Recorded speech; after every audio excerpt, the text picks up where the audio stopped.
On the night of April 22, 2018, a car arrived in the parking lot of a Waffle House in Tennessee. The person who got out of the car with a gun began to walk inside, and what happened there was mind-boggling. In our first case today, we will discuss what happened that night, a brave hero who prevented a massacre, and the life story of the perpetrator. We will also hear a disturbing 911 call from a woman whose child was kidnapped, and a chilling ending. Brace yourselves. We're stepping into the crime scene now.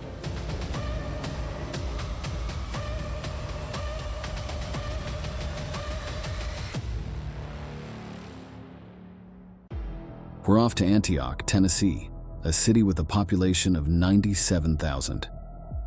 In the late hours of April 22, 2018, the Waffle House there was bustling with weekend crowds. People who had been out for the night were making a final pit stop before heading home. At that time, a car pulled up in front of the Waffle House, and its driver, Travis Ranking, spent about 4 minutes inside, teetering on the brink of disaster. Travis, who was 29 years old, was born on February 1989 in Morton, Illinois. He came from a middle-class family with parents who owned a crane rental company and were well off. Travis was homeschooled during his childhood and briefly attended the local high school before being withdrawn by his family. After finishing his education, he worked for the family business and lived independently. Travis's past was marked by erratic behaviors, paranoia, and delusions. These issues escalated significantly after he attended a Taylor Swift concert in 2015, where he believed Taylor was communicating with him directly. This event acted as a turning point for him, triggering a rapid downward spiral as he became fixated on Taylor Swift and believed they were in a relationship. "Taylor, I'm really confused right now. I don't know if it was you in the pictures on Instagram or someone who looks like you. Do you really have a twin sister? Which one am I in love with then? I want the Taylor that wrote those beautiful songs and sang to me at her concert. Maybe Taylor 1 wrote half and Taylor 2 wrote half. Maybe I saw Taylor 1 in Morton and Taylor 2 in concert. Who is the girl in the music videos then?" In May 2016, Travis Ranking's condition worsened, prompting his parents to seek help from the police. Caught in his delusions, Travis believed he was meeting Taylor Swift at a restaurant, but upon seeing her, he fled, intensifying his paranoia. Recognizing his distress, both his family and the police saw the urgent need for medical intervention. Despite his hesitance, Travis was eventually taken to the hospital, where he stayed for about 9 days. Unsurprisingly, doctors diagnosed him with schizophrenia and initiated medication, though Travis had difficulty adhering to his treatment regimen. A few months later, Travis moved to Colorado after receiving a job offer from a family friend in the crane industry. Despite this fresh start, Travis frequently fixated on Taylor Swift with his coworkers, proclaiming they were meant to be together and even suggesting he had a ring for their marriage. Yeah, I need to report something, and every time I go to the sheriff's office, it's closed. Okay, what do you need to report? I have somebody stalking me around town, and I do not appreciate it. I wanted to stop, and no one seems to take me seriously when I say that. Okay, and who is it that's stalking you? Taylor Swift. Okay, and is this person a male or a female that's stalking you? Female. Okay. And what is she doing that you say she's stalking you? Yeah, I mean, everywhere I go, like, they're stalking on the internet, they're stalking me, like, in person, everywhere I go. I'm pretty sure, like, the police here are involved in it. And, like, I want it to stop. It's stupid. No one has the right to do that to me. Okay, what exactly are they doing? But somehow they're, like, getting on my Facebook, they're getting on my YouTube, they're getting on my Netflix, and they're changing the videos that I see as they pop up. Okay. I'll have an officer come meet you at your house then. Okay. Okay? Yeah, thank you. Uh-huh. Convinced of Taylor Swift's surveillance and cyber attacks, Travis spiraled further, suspecting police involvement in a grand conspiracy. Concerned by Travis's worsening mental state, the company owner informed his parents, who brought him back home. In a troubling incident in the city, Travis impulsively stripped naked and jumped into a public swimming pool, behaving erratically. In response to calls, police found him exposing himself to onlookers, underscoring his severe mental health challenges. Angry right now. I come back up to my apartment, and this is on my dad's property. My dad owns this property, but this is where I reside. This is where all my stuff is. My stuff's all right here.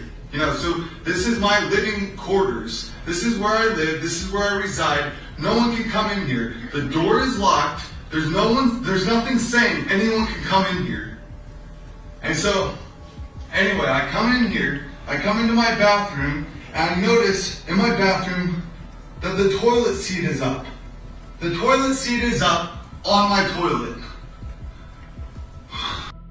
In July 2017, Travis headed to the White House, demanding a meeting with President Trump and proclaiming himself a sovereign citizen, denouncing the U.S. government. Despite attempting unauthorized entry, he was intercepted by law enforcement without harm. Subsequent to this event, Travis received a 32-hour community service sentence, and his firearms were confiscated for safety. Unfortunately, his father, Jeffrey, mistakenly returned the confiscated weapons to Travis, setting alarming events in motion. After moving to Nashville, Tennessee, Travis fixated on stalking Taylor Swift's property. In May 2018, Travis stole a car from a BMW dealership, initiating a police pursuit that ended with his escape after abandoning the vehicle near an apartment complex, leaving authorities puzzled. In the early morning of May 22, 2018, Travis Reinking drove his car into the parking lot of a Waffle House. Within 4 minutes, he got out and started shooting at Joe Perez Jr. and Chef Tareen Sanderlin, who were outside on a smoke break. He then turned his gun towards the frightened customers inside the restaurant and began firing. Some patrons tried to flee, others pretended to be dead, and a few dialed 911 as Travis entered and locked the door behind him. By the end of that night, Travis had claimed the lives of 4 individuals: Joe Perez Jr., Ebony Groves, Akala da Silva, and Karini Sanderlin. During the chaotic incident, a customer named James Shaw Jr. exhibited extraordinary courage, preventing further casualties. Although initially hiding when Travis entered, James, who had been grazed by a bullet on his elbow, bravely seized an opportunity. He lunged at Travis, grasped the rifle barrel, which burned his hand in the process, and ultimately subdued Travis to the ground. James managed to toss the weapon behind the counter, prompting Travis to flee the scene within just 42 seconds. I actually threw that door and one of the bullets grazed me. I think that's when I became alert about the situation. It was like there's no running from this. The barrel of the gun was down, so that's when I took my opportunity, wrestling her from him, and I ran through the door at full speed, hit him with the door, and took the gun and threw it over the bar, and then I took him and myself outside the restaurant. Following a mistaken address, the police initially headed to the wrong Waffle House, delaying their response and arriving amidst disorder. Travis's car was promptly recognized, initiating a citywide manhunt. The Tennessee Bureau of Investigation promptly added him to their most wanted list and issued a reward for information, leading to his apprehension. 911, what's the address of your emergency? I'm standing in the construction site behind the Diamond Apartments on Mountain Springs Road. In between the school, there's a man that just walked through my job. Dark pants, dark shirt, wearing a backpack. Repeat the location. Is there an address or an intersection there?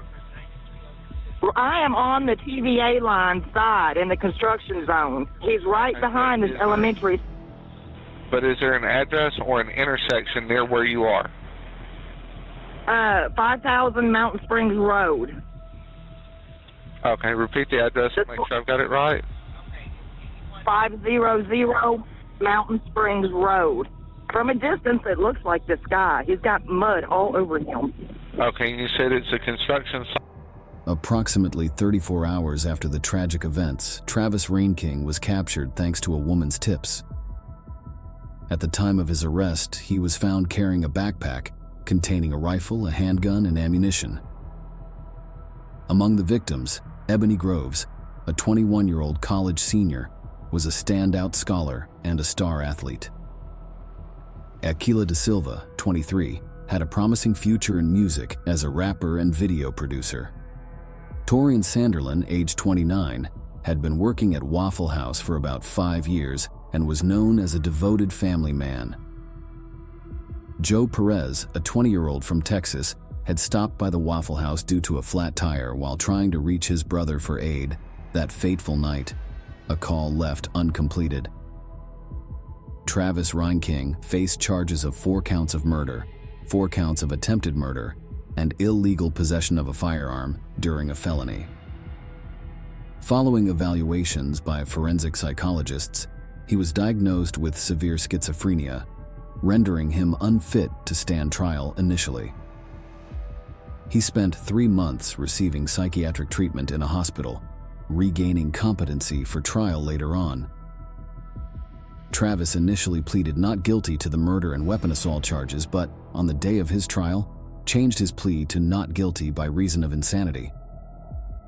On February 4, 2022, he was convicted on all charges, including 4 counts of first-degree murder, and sentenced to life imprisonment without the possibility of parole during the subsequent sentencing. Travis's father, Jeffrey Reinking, faced charges of illegal firearm delivery for returning weapons to his son and was sentenced to 18 months in prison. Before we dive into our next story, if you could take a moment to hit that like button, it would mean the world to us. A single click for you is a huge boost of encouragement for us. Amari Nicholson was born on October 26, 2018, to Taylor Nicholson and Giorgio Hayes. Giorgio, his father, had never been actively involved in his life and had never spent time with him. While Taylor was pregnant, she suffered from domestic violence at the hands of Giorgio, resulting in his 3-year prison sentence. Giorgio was still incarcerated when Amari was born. With her former husband in prison, Taylor met Terrell Rhodes and soon began a relationship with him. They lived together in the Emerald Suites in Las Vegas, a location generally chosen by those facing financial distress and not in the best condition. On June 30, 2021, Taylor's mother was attacked by a dog and required surgery. This prompted Taylor to fly to Colorado to assist her, leaving Amari in Terrell's care as she left town. The following day, Terrell repeatedly tried to contact Taylor, who was not answering her phone. When she finally answered, a distressed Terrell spoke to her. Around 6 in the morning, a woman dressed in sweatpants knocked on the door, claiming to be Amari's paternal aunt. She stated she was there to take Amari and requested Terrell to prepare the child and his belongings. While Terrell tried to reach Taylor for confirmation and gather Amari's things, the woman took Amari and disappeared. Terrell attempted to follow her, but neither the woman nor Amari could be found. Distraught, Taylor, unable to intervene from afar, broke down crying over the phone. She then called 911 from Colorado, seeking guidance on what to do. Hi, I need to report an Amber Alert. Okay, who's missing that you know? My son. Somebody came knocking on the door and my boyfriend thought it was related to us and she ran out the door with my baby. Do we know who might have taken the child or no idea? At this point, I don't know because nobody knows where we live. But he claims that she said that she was my baby daddy's sister. I'm in Colorado visiting my mom right now, so I'm not in Vegas. Did somebody already call this the first flight. No, I'm the first person. Responding officers visited Terrell's apartment and initially questioned him. Terrell mentioned that the woman who took Amari was a biological relative with whom they had a custody battle. Despite police searches in the area, the woman and Amari were not located. Efforts to find Amari included contacting his biological father, Giorgio, and his family, who denied involvement. Giorgio's sister was questioned, and searches were conducted at Giorgio's, his mother's, and his grandmother's homes, but no evidence was found. Taylor informed the press that she had always tried to maintain a cordial relationship with Amari's biological father. However, they had an argument the last time they spoke on Monday, and the incident occurred on Wednesday. So now, did you okay the sister to come and get him? No, but his family never knew where we lived. They knew the area, but not the apartment number. And I never spoke to anyone giving the okay for anyone to come and take him or have him or anything. They just showed up uninvited. Okay. According to Giorgio's family, they knew the general area where he lived, but not the exact apartment number. On May 6th, Las Vegas homicide detectives called Taylor with shocking news. An examination of Terrell's apartment revealed a plastic bag containing Amari's clothes with bloodstains on the bedroom wall. After the initial investigation, the police publicly announced they found the parents' situation suspicious. As the investigation progressed, the police department carefully examined all resources and identified Terrell Rhodes as the primary suspect. Terrell was questioned again about the day of the incident, but continued to deny any involvement. Following this interview, he was not arrested, but remained a primary suspect under police scrutiny. Terrell had a criminal history, having served time for theft, robbery, and assault with intent to rob, and had been released from prison a year prior. The police also spoke with Taylor's mother, Carrie, who revealed that Terrell had been abusive towards Amari. Despite this, Taylor, Carrie's daughter, was deeply in love with him and seemed unwilling to leave him, regardless of his actions. Carrie also mentioned a past Child Protective Services case involving Taylor, alleging child abuse towards Amari. However, the case was closed after authorities found no evidence of abuse upon reviewing the file. On May 11th, Terrell made a shocking confession to Taylor, admitting to the murder. He revealed that on the day he was caring for Amari in Taylor's absence, Amari had repeatedly soiled himself, which angered Terrell. He attacked Amari with an object, striking him 3 or 4 times in the face until the defenseless child stopped breathing. Terrell attempted CPR, but was unsuccessful in reviving Amari. He then disposed of Amari's body outside without disclosing the location. Taylor promptly reported this confession to the police, leading to Terrell's swift arrest, which posed a challenge for some officers. Go back! I can't go back!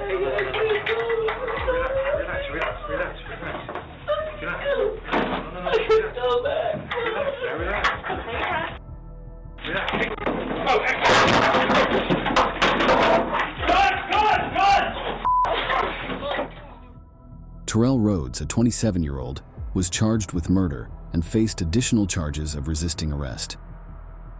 Amari's body was found the day after Rhodes' arrest, on Wednesday, May 12th. Terrell's initial hearing was set for May 17th, but his attorney requested a 2-week postponement, citing that his client was in quarantine. The trials, held intermittently from 2021 to 2024, had Terrell consistently denying the murder until April 25th, 2024. Just 2 days ago, he finally confessed to the crime.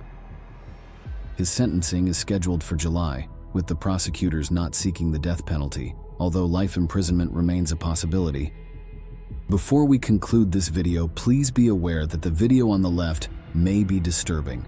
It is recommended for adult viewing only. On the right, you'll find a playlist of videos that have been highly appreciated by our viewers.